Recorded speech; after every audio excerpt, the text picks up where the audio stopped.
Hi friends, this is Hamad Khaliq and you are watching my YouTube channel English Mentor. I once again welcome you to my channel.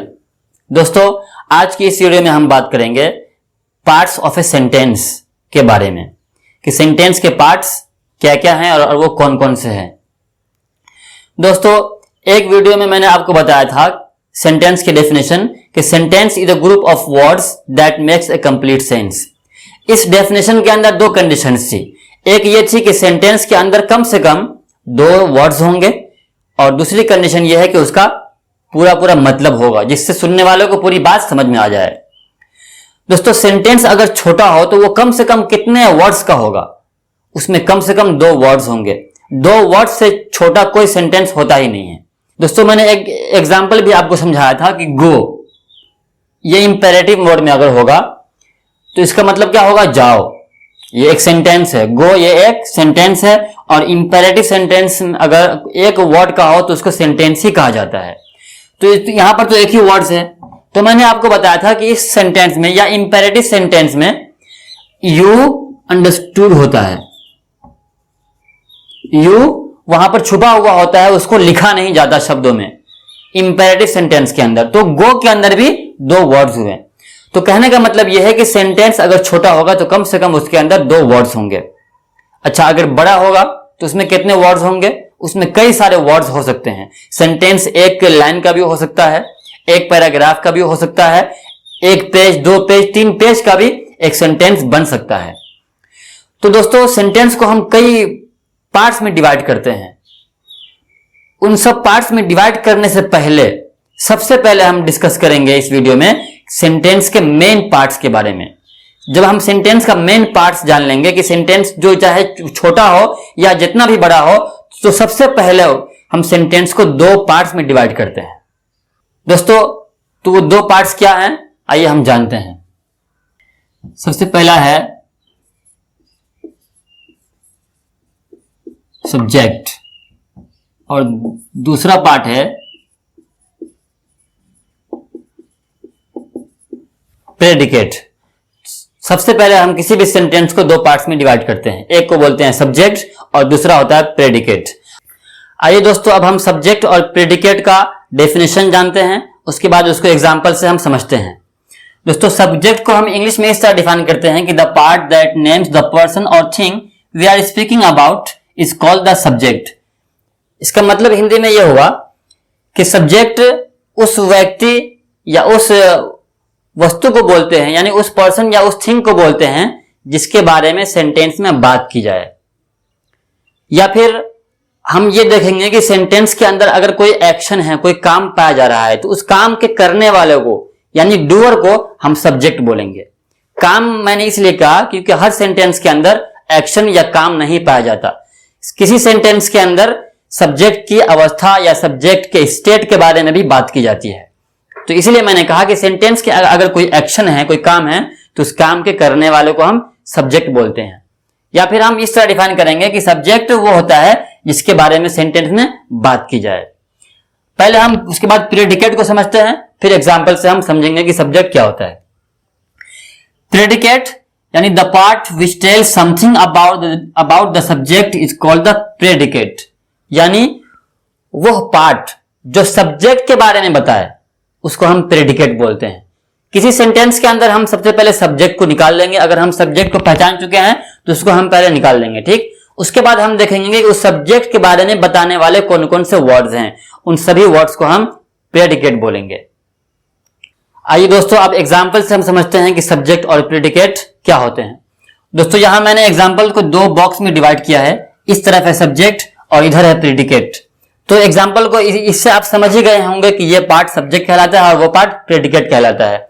लेकिन हमको ये पता कैसे लगा, या इसी तरह का एग्जाम्पल कहीं और भी लिखा हुआ मिल जाए तो आप कैसे पता लगाएंगे कि सब्जेक्ट कौन है और प्रेडिकेट कौन है? आइए जानते हैं। पहला एग्जाम्पल है डॉग्स बार्क, कुत्ता भौंकता है। यहां पर हम सब्जेक्ट की डेफिनेशन को अप्लाई करेंगे कि पहले देखेंगे कि इस सेंटेंस में बात किसके बारे में हो रही है, यानी भौंकने वाला कौन है, किसके बारे में कहा जा रहा है कि वो भौंकता है, वो है डॉग। यह पार्ट है इसके बारे में हम बात कर रहे हैं, तो इसलिए हम इसको सब्जेक्ट बोलेंगे।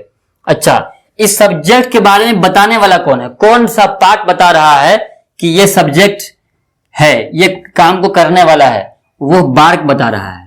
ठीक, तो बार्क को हम बोलेंगे कि ये प्रेडिकेट है।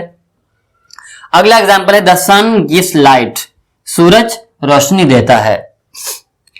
इसमें हम सब्जेक्ट को इस तरह पर ढूंढेंगे कि गिव्स लाइट, रोशनी देने वाली चीज कौन सी है, या किसके बारे में हम बात कर रहे हैं कि रोशनी देता है, वह है द सन।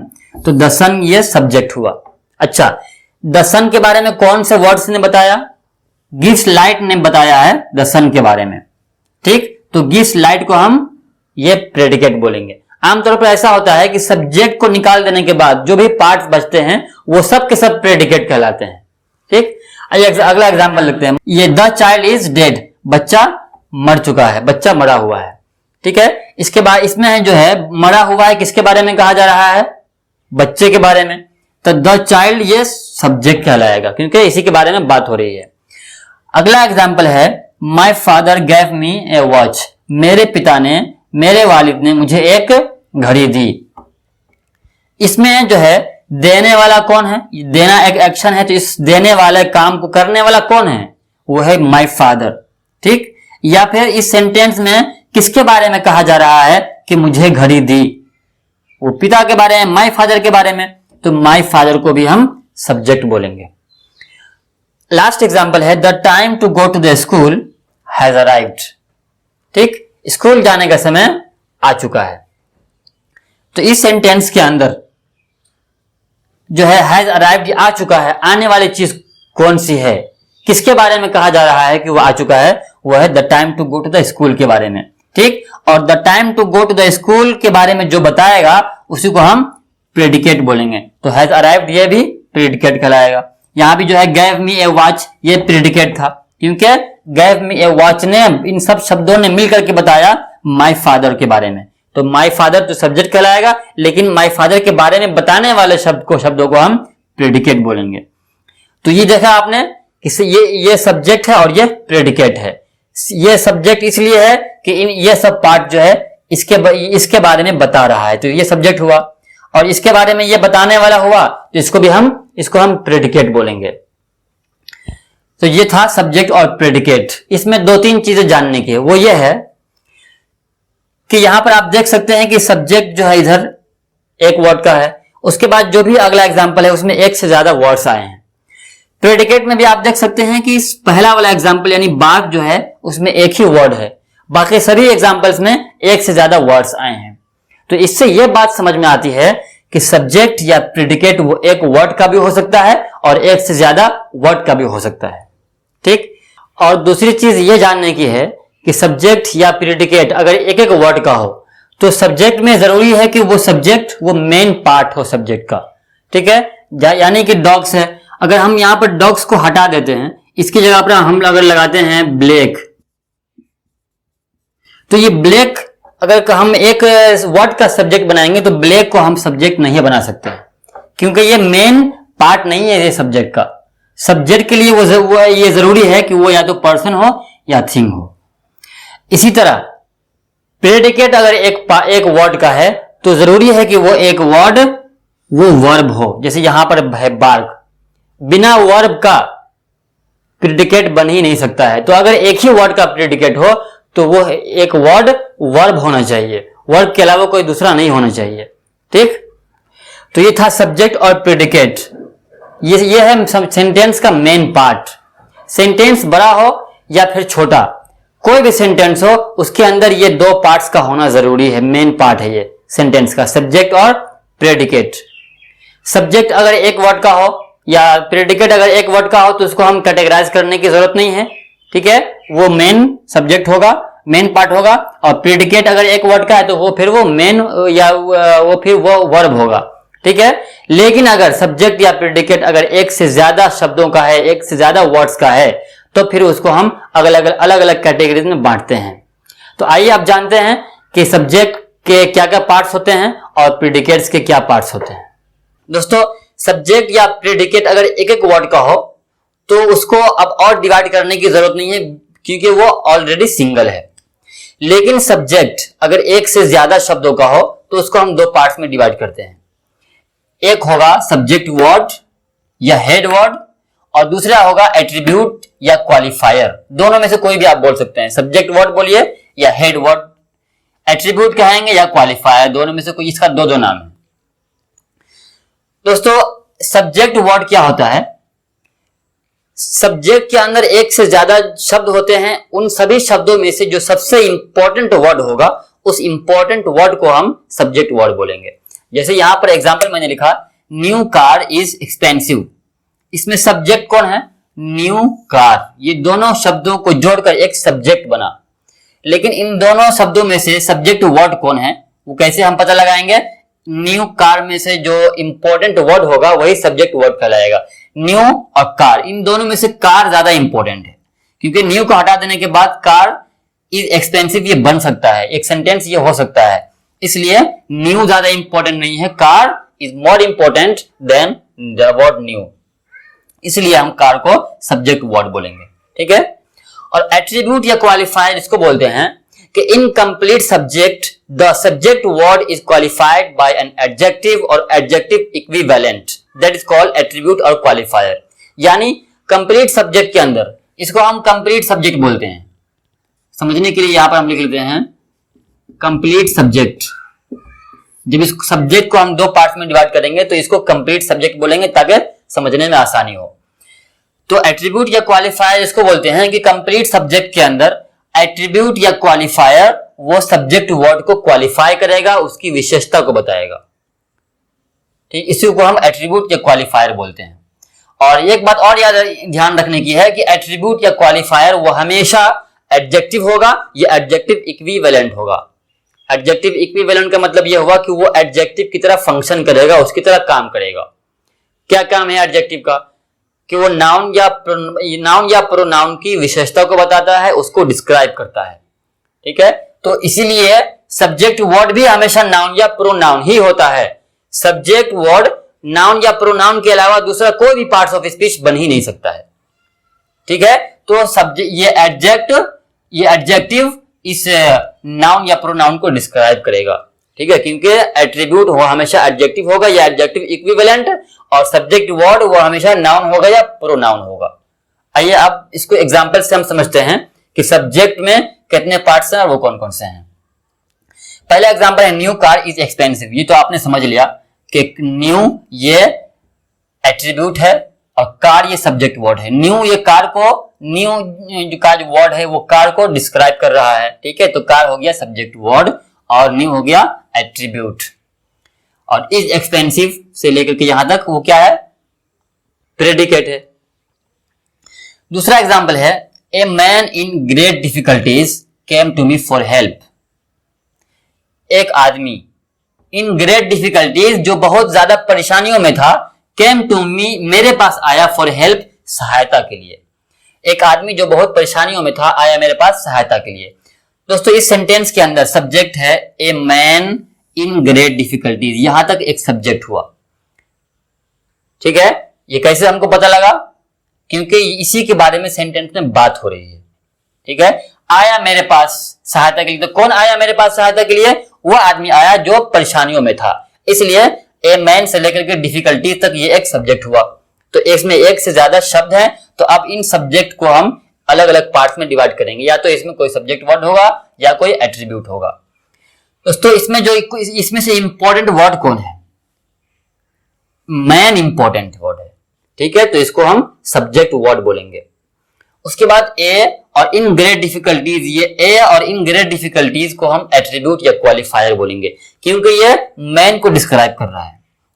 दोस्तों आर्टिकल के बारे में सबसे पहले जान लीजिए कि आर्टिकल कोई भी हो, ए हो या एन हो या द हो, वो हमेशा सब्जेक्ट का एक पार्ट होता है।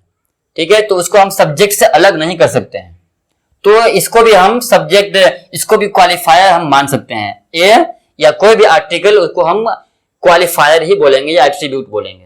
ठीक है, उसके बाद असल चीज जो है इन ग्रेट डिफिकल्टीज, ये है क्वालिफायर या एट्रीब्यूट, और ये यहां पर एडजेक्टिव इक्विवेलेंट है। एडजेक्टिव तो नहीं है, लेकिन एडजेक्टिव की तरह ये काम कर रहा है, फंक्शन कर रहा है। ठीक है, क्योंकि ये मैन को डिस्क्राइब कर रहा है। दोस्तों यहाँ पर ये क्या बन रहा है, इन ग्रेट डिफिकल्टीज एडजेक्टिव इक्विवेलेंट है, तो वो क्या है दोस्तों, ये एडजेक्टिव फ्रेज है ये, ठीक है, एडजेक्टिव फ्रेज है। फ्रेज उसको बोलते हैं कि जिसमें एक से ज्यादा शब्द हो और उसका कंप्लीट मीनिंग ना हो, उससे सुनने वालों को कोई बात समझ में ना आती हो। इन ग्रेट डिफिकल्टीज का मतलब हुआ बहुत परेशानियों में। इतना वर्ड अगर किसी से हम बोले कि इन ग्रेट डिफिकल्टीज, तो उसको कोई बात समझ में नहीं आएगी। लेकिन एक से ज्यादा शब्द हैं जिसको हम फ्रेज बोलेंगे। यहां पर ये एडजेक्टिव फ्रेज है क्योंकि ये एडजेक्टिव का काम भी कर रहा है, मैन को डिस्क्राइब कर रहा है, इसलिए ये एडजेक्टिव फ्रेज हुआ। तो एडजेक्टिव फ्रेज एडजेक्टिव इक्विवेलेंट में आता है। आइए आगे देखते हैं। तो इसमें आपने देखा कि मैन हो गया हेड सब्जेक्ट वर्ड या हेड वर्ड, और ए और इन ग्रेट डिफिकल्टीज ये क्वालिफायर में आ जाएगा, और came to me for help ये प्रेडिकेट है। तीसरा एग्जांपल है people who pay their debts are trusted. लोग जो अपना कर्ज अदा करते हैं भरोसेमंद होते हैं। लोग जो अपना कर्ज अदा करते हैं भरोसेमंद होते हैं। इस सेंटेंस के अंदर people who pay their debts यहां तक सब्जेक्ट है, क्योंकि भरोसेमंद होते हैं किसके बारे में कहा जा रहा है, उसके बारे में, यानी उन लोगों के बारे में जो अपना कर्ज अदा करते हैं। तो यहां तक डेट्स तक ये एक सब्जेक्ट हुआ। इसमें एक से ज्यादा शब्द हैं, तो इसमें हमको पहले सब्जेक्ट वर्ड निकालना है। इसमें से देखेंगे पहले कि इंपॉर्टेंट वर्ड कौन है। People who pay their debt, इसमें सबसे इंपॉर्टेंट है पीपल। पीपल आर ट्रस्टेड, लोग भरोसेमंद है, तो पीपल हुआ इंपॉर्टेंट वर्ड, तो ये सब्जेक्ट वर्ड कहलाएगा। और हु पे देयर डेट्स ये हो जाएगा क्वालिफायर या एट्रीब्यूट, क्योंकि वो पीपल को डिस्क्राइब कर रहा है और पीपल नाउन है। और यहां पर एट्रीब्यूट और क्वालिफायर जो एडजेक्टिव तो नहीं है लेकिन एडजेक्टिव इक्विवेलेंट है। तो एडजेक्टिव इक्विवेलेंट है तो वो क्या है, फिर एडजेक्टिव के बराबर है, तो वो क्या चीज है, वो यहां पर ये एडजेक्टिव क्लाउज है।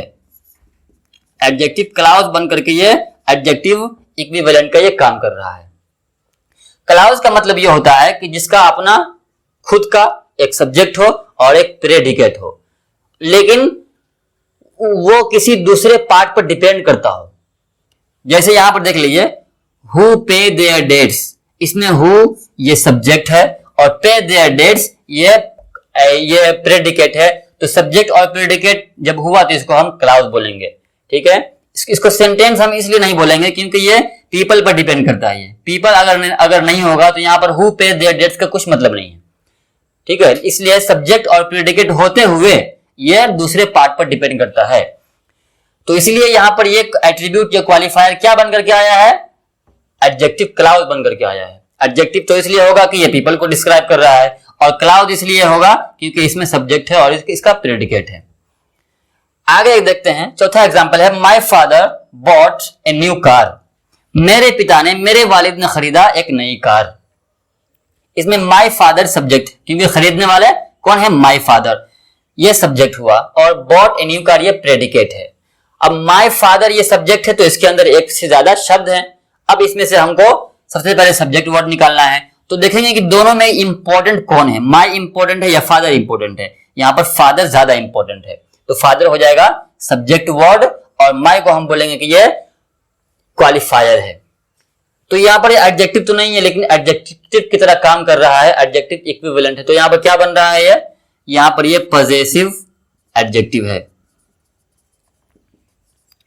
पॉजेसिव एडजेक्टिव का ये काम कर रहा है। यहां पर ये माई जो है ना वो असल में प्रोनाउन में से भी आता है, लेकिन एडजेक्टिव का भी ये काम करता है। तो उसको एडजेक्टिव का काम करेगा तो इसको हम पॉजेसिव एडजेक्टिव बोलेंगे। पॉजेसिव का मतलब ये होता है पोजीशन को बताने वाले, यानी अधिकार को, मिल्कियत को बताने वाले शब्द। तो इसलिए पॉजेसिव एडजेक्टिव बोलते हैं इसको। यहाँ पर एडजेक्टिव का भी काम कर रहा है, ये कि फादर को डिस्क्राइब कर रहा है, ठीक है, और ये एट्रीब्यूट और क्वालिफायर, इसलिए ये एट्रीब्यूट या क्वालिफायर होगा। उसके बाद अगला एग्जांपल है दीज मैंगोज आर सावर। ये सब आम खट्टे हैं। इसमें दीज मैंगोज ये सब्जेक्ट हुआ और आर सावर वो प्रेडिकेट हुआ, क्योंकि दीज मैंगोज के बारे में ही बात हो रही है।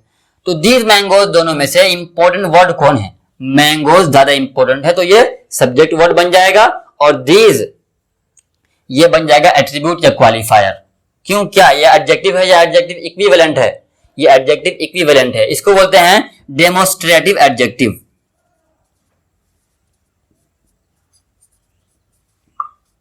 डेमोस्ट्रेटिव, डेमोस्ट्रेट का मतलब आता है इशारा करना।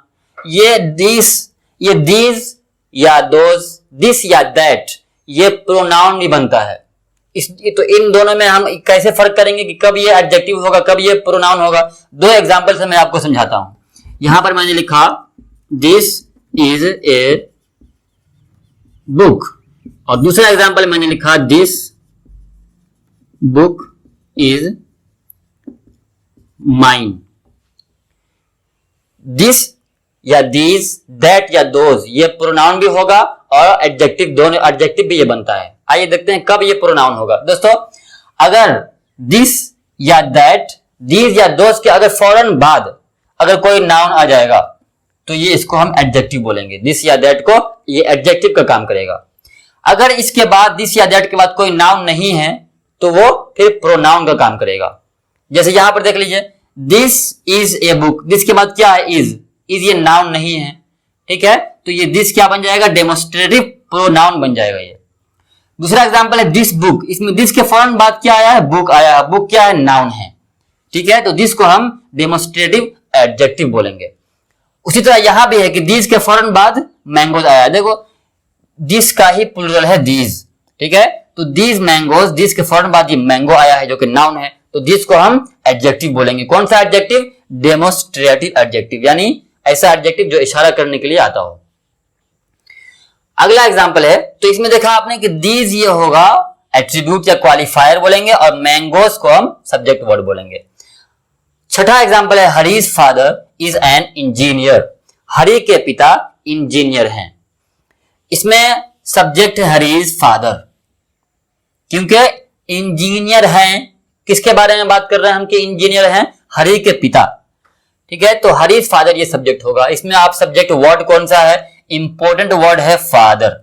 हरी के बारे में नहीं कहा जाए कि हरी इंजीनियर है, बल्कि हरी के फादर, तो फादर इंपॉर्टेंट हुआ, इसलिए फादर को हम हेड वर्ड बोलेंगे। ये हेड वर्ड, सब्जेक्ट वर्ड है, ठीक है, और हरीज हो जाएगा क्वालिफायर या एट्रीब्यूट। क्यों, क्या ये एडजेक्टिव है, ये एडजेक्टिव इक्विवेलेंट है। यहां पर तो देखने में लग रहा है कि हरी किसी आदमी का नाम है, तो ये नाउन हुआ, एडजेक्टिव कैसे हो जाएगा दोस्तों, ये है तो नाउन, लेकिन यहां पर ये एडजेक्टिव का काम कर रहा है क्योंकि ये पजेसिव केस में है।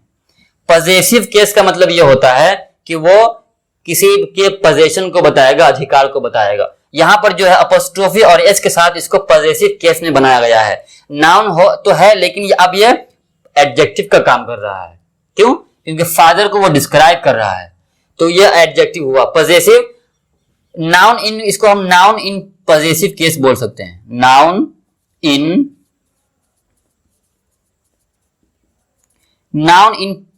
पजेसिव केस, ठीक है। ना हरीज को ये हम नाउन इन पजेसिव केस बोलते हैं, और जब ये पजेसिव केस में है तो ये इसको एडजेक्टिव इक्विवेलेंट भी हम बोल सकते हैं, ठीक है। तो हरीज हो गया एट्रीब्यूट और फादर हो जाएगा सब्जेक्ट वर्ड। बहुत ही क्लियर है। अगला एग्जांपल और लास्ट एग्जांपल ये है, a desire to excel is commendable. A desire to excel, आगे बढ़ने की इच्छा, इज कमेंडेबल, सराहनीय है, काबिल तारीफ है। तो इसमें जो है ए डिजायर टू एक्सेल ये एक सब्जेक्ट हुआ और इज कमेंडेबल ये प्रेडिकेट है, ठीक है। इसमें आप देखना है कौन है सब्जेक्ट वर्ड, कौन है एट्रीब्यूट। दोस्तों ए डिजायर टू एक्सेल में असल वर्ड है, इंपॉर्टेंट वर्ड है डिजायर, ठीक है, इच्छा, तो इसको बोलेंगे सब्जेक्ट वर्ड। और ए ये तो आर्टिकल है, ठीक है, तो इसको भी ये भी एट्रीब्यूट कहलाएगा। और टू एक्सेल जो है ये इंफिनिटिव बनकर के आया यहाँ पर, ये तो है एट्रीब्यूट या क्वालिफायर, ठीक है। एट्रीब्यूट या क्वालिफायर होने का मतलब ये होगा कि या तो वो एडजेक्टिव होगा या एडजेक्टिव की तरह काम करने वाला कोई दूसरा वर्ड होगा। तो यहाँ पर ये एडजेक्टिव तो नहीं है, लेकिन एडजेक्टिव की तरह फंक्शन कर रहा है। टू एक्सेल यहाँ पर क्या है, इंफिनिटिव है। इंफिनिटिव का मतलब ये होता है कि वर्ब की फर्स्ट फॉर्म से पहले टू लगा देने से वो इंफिनिटिव बन जाता है। तो इंफिनिटिव वो कभी नाउन का काम करता है, कभी एडजेक्टिव का काम करता है, और वो कभी एडवर्ब को भी क्वालिफाई करता है। इसको हम जिरंड और इंफिनिटिव की टॉपिक पर हम अच्छे से इसको समझेंगे, ठीक है। तो यहां पर कहने का मतलब यह है कि टू एक्सेल यहां पर एडजेक्टिव का काम कर रहा है, क्योंकि वो डिजायर को डिस्क्राइब कर रहा है, ठीक है। इसलिए टू एक्सेल को हम एट्रीब्यूट या क्वालिफायर बोलेंगे। और यहाँ पे वो क्या काम कर रहा है, क्या बन करके आया है, इंफिनिटिव, इंफिनिटिव बन करके वो आया है। ठीक है, तो दोस्तों ये है पार्ट्स ऑफ ए सब्जेक्ट, यानी सब्जेक्ट के कितने पार्ट्स हो सकते हैं वो आपने समझा पूरी डिटेल में कि सब्जेक्ट के दो पार्ट होंगे, सब्जेक्ट वर्ड या एट्रीब्यूट। सब्जेक्ट वर्ड क्या कहलाता है, बहुत ही इजी है, सब्जेक्ट के कई शब्दों में से जो सबसे ज्यादा इंपॉर्टेंट वर्ड होगा उसको हम सब्जेक्ट वर्ड बोलेंगे, और इसी सब्जेक्ट वर्ड को जो क्वालिफाई करेगा उसको हम एट्रीब्यूट या क्वालिफायर बोलेंगे। और दूसरी चीज ये जानने की है कि सब्जेक्ट वर्ड हमेशा नाउन या प्रोनाउन ही होता है, और एट्रीब्यूट या क्वालिफायर वो हमेशा या तो एडजेक्टिव होगा, ये एडजेक्टिव इक्विवेलेंट होगा, यानी कि वो एडजेक्टिव की तरह फंक्शन करने वाला दूसरा वर्ड होगा। जैसे कि आपने देखा कि यहाँ पर इन ग्रेट डिफिकल्टीज एडजेक्टिव फ्रेज था, यहाँ पर who pay their dates adjective clause था, और यहाँ पर माय फादर में माई ये पॉजेसिव एडजेक्टिव था, और दीज मैंगोज में दीज ये डेमोन्स्ट्रेटिव एडजेक्टिव था, और हरीज में ये नाउन इन पॉजेसिव केस था, और ए डिजायर टू एक्सेल में टू एक्सेल वो इंफिनिटिव था। तो ये सब के सब एडजेक्टिव की तरह फंक्शन करते हैं। तो ये थी पार्ट्स ऑफ सब्जेक्ट की पूरी डिटेल।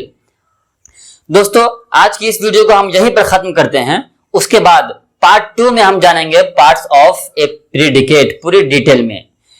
दोस्तों अगर आप हमारे चैनल पर नए हैं तो इसको सब्सक्राइब करें, लाइक करें और शेयर करें ताकि हर नया अपडेट्स आप तक पहुंचता रहे। और दोस्तों पार्ट्स ऑफ प्रीडिकेट को हम बात करेंगे अपनी वीडियो के दूसरे पार्ट में, जिसका लिंक आपको डिस्क्रिप्शन में या फिर आई बटन पर क्लिक करके भी आप देख सकते हैं।